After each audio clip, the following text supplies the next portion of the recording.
and grade school, and this one church. And then the church in town went in and preached there at 11 o'clock. Two churches. How long were you up there? We were there 5 years. Mm-hmm. And it was great. It was a good little church. And after we left, they tore the little New England church down. I mean, it was a little...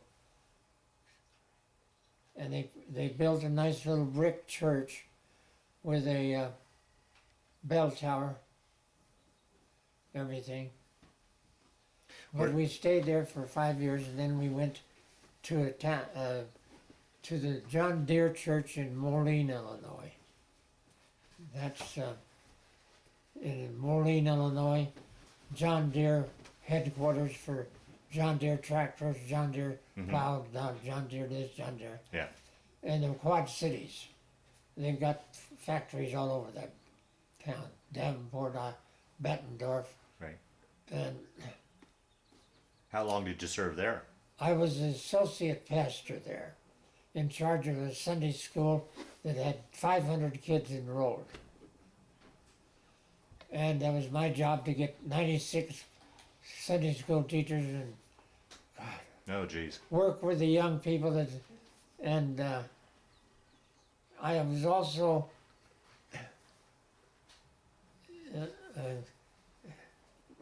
did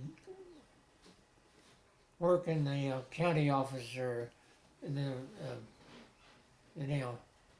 I did a lot of stuff in Moline, and had yeah. How long were you there at Moline? Was it 5 years? What did it go? I don't know. Yeah. 5 years. And then I got moved to Cleveland, well, not Cleveland, Lakewood. Lakewood is just next door to Cleveland. Okay. On the Lake Erie. Uh-huh.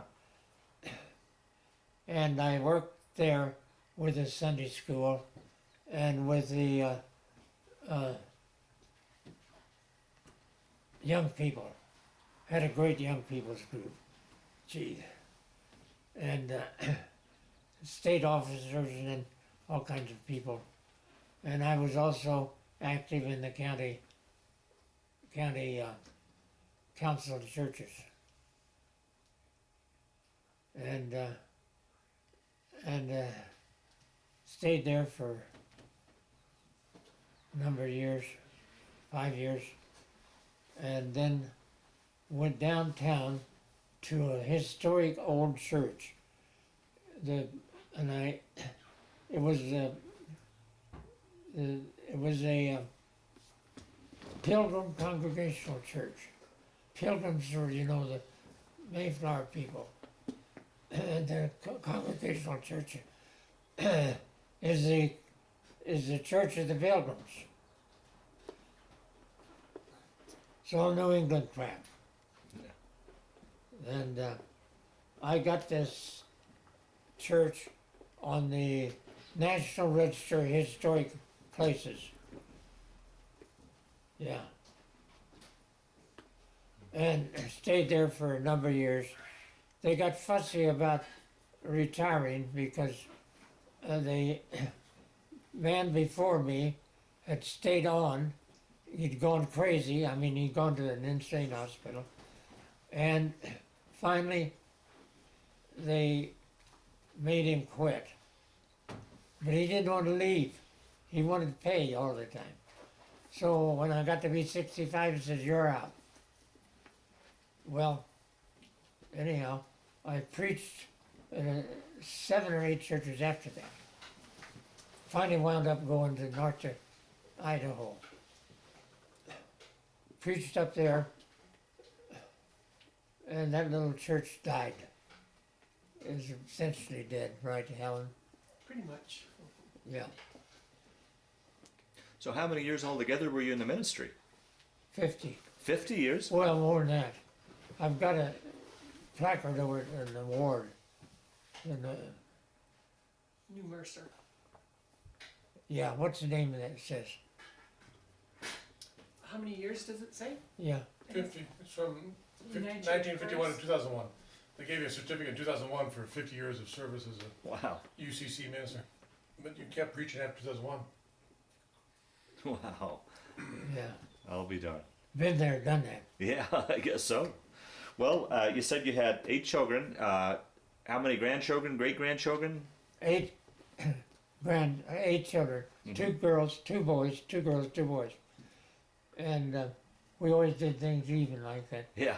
And grandchildren is 18, 18? 9 boys and 9 girls. There's how many greats? 3? 3? No. Three. 2. Three. Oh, Sydney. Gretchen? Oh, Right. Sydney. That's right. Oh, Sydney. That's and who? Gretchen And and Elliot, Elliot. Elliot. Yeah. 4 months old. Oh, wow. Wow. Well, we'll start to wind down this interview, Bob. Yeah. Is there anything I didn't talk about that I asked you about that you'd like to talk about? Anything that you've thought of that since we've been sitting here that you'd like to talk about? And I'll open up to you guys. Anything that any stories that he's left out that you'd like him to talk about? PBY. PBY. Yeah, I used to fly out of Corpus. Weather flights. In PBYs, you know. Oh, right. PBY. Yeah. Uh huh. And we'd take off in the morning, usually off of land. Those things could fly off. Yeah. Right. Yeah. But you got to go a mile or longer to get off the water. And we'd fly out over the Gulf of Mexico and make a triangle, 90 miles, 90 miles, 90 miles, and report the weather back, looking for typhoons. Well, they call them typhoons in the Pacific, hurricanes in the Atlantic. And it wouldn't go every month. We had what we call anyhow, it was a flight skin. There's another name for it. You fly as an auxiliary, not a member of the crew, and you always make the, and you look down and you gauge the water speed, and you know, do all that Right. and send it back by air or by radio. So that was a PBY. PBYs, I've got a picture of a PBY, Yeah. We'll look at it later here. Yeah. whatever. Yeah. So you did that while you were serving down in Corpus Christi, but Yeah, never stayed on with that after you No. transferred? Okay. no. Yeah. no. Okay. Anything else you can think of that you'd like, anything? I was just trying to figure out your years, Dad. So, what year were you in Corpus Christi? You remember? Well, they got my dates all mixed up someplace. Because I was in the service. I got drafted 6 months before Pearl Harbor. And that's when they said I had diabetes Right. and Right. put me in 4F. And then my home doctor said, "Oh no, you don't have." Yeah. you So, know. what was the time frame between that I'm and the going to second? tell you. That was called up 6 months before Pearl Harbor. They finally got around to calling me a year after. No, I went and went out from Omaha, Nebraska, board ship or board train out to where was it? Idaho? Farragut? Farragut. Coeur d'Alene. Coeur d'Alene is a town in northern Idaho on the Lake Pend Oreille, I think. I don't know. Yeah. Anyhow, that's when it was. I was Yeah, 1942, 42. early 42, 42. but early in the year 42. Early 42. Yeah. Yeah. So you served over 4 years then. You served basically the whole war. Yeah. Yeah, okay. Yeah. Well, one question I always like to end on in these interviews is that period of time, your war experience, how do you think that affected your life? Did it affect your life, change your life at all? Or was it simply just a chapter of your life that you went through? Well, I was a little older than the average Right, yeah. recruit. And I don't know, I had a bunch of guys, they were younger fellows, and they looked up to me. And I've got pictures of some of those guys. They, yeah, we went through boot camp together, and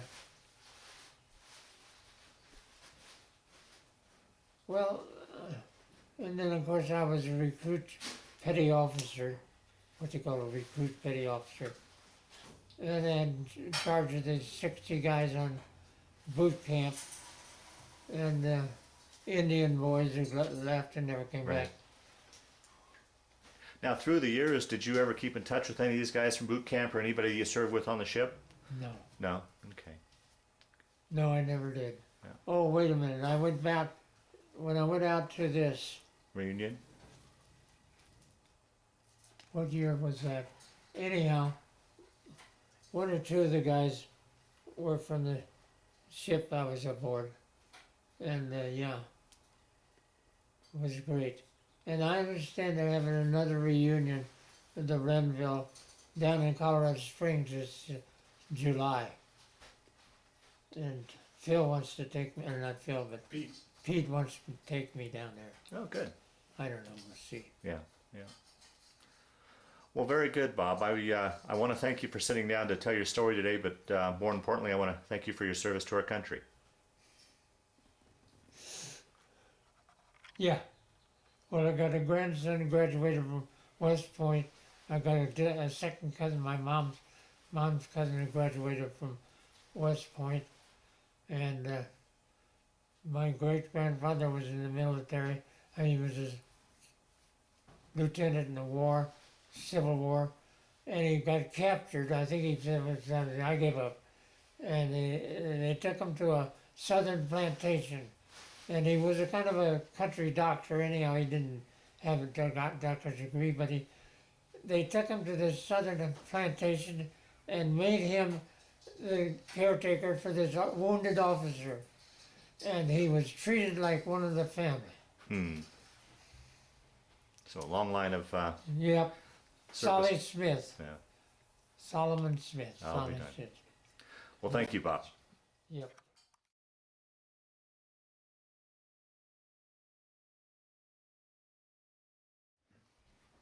That's a picture of me in front of a pup tent in Jefferson Barracks, south of St. Louis. Put there during the Civil War to keep the feds from coming up to the Mississippi River.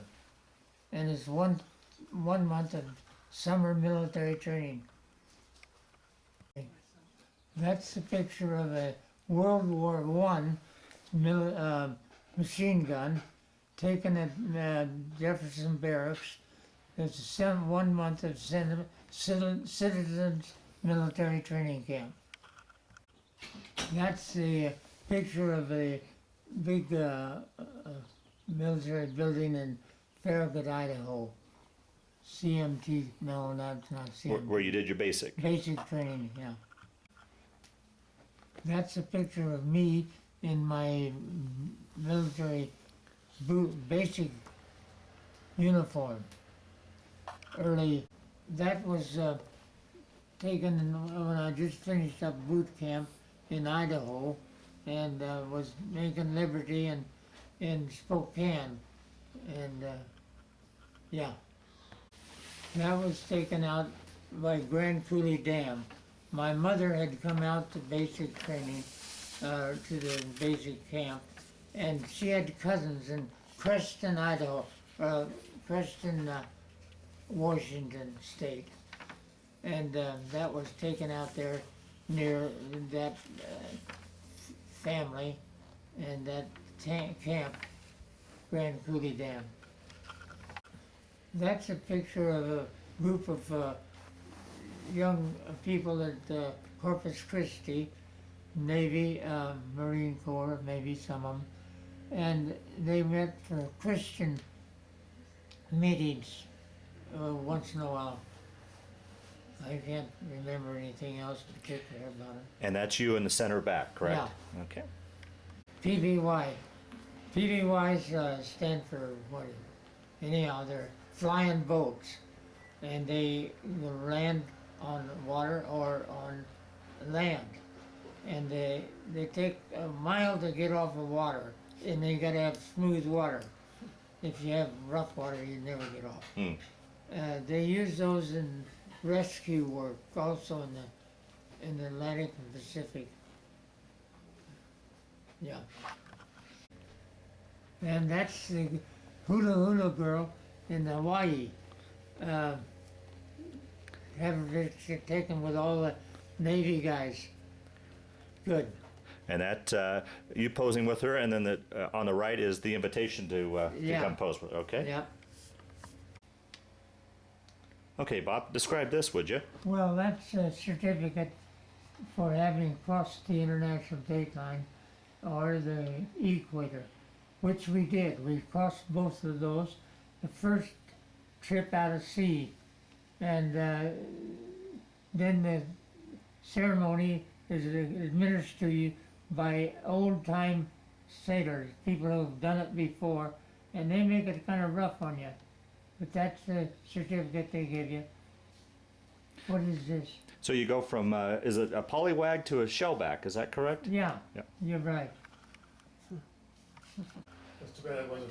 That's a picture of Chuma, my wife, and the three oldest children taken up in North Dakota, probably in 1948, 50, something like that. 54.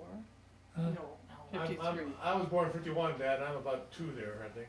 53. So I'd say 53. Okay, 53, And you took the photo? yes. Yeah. And you've titled this photo, what do you call this? Dakota Madonna. Huh. Dakota, it's in North Dakota. That's where my first church was.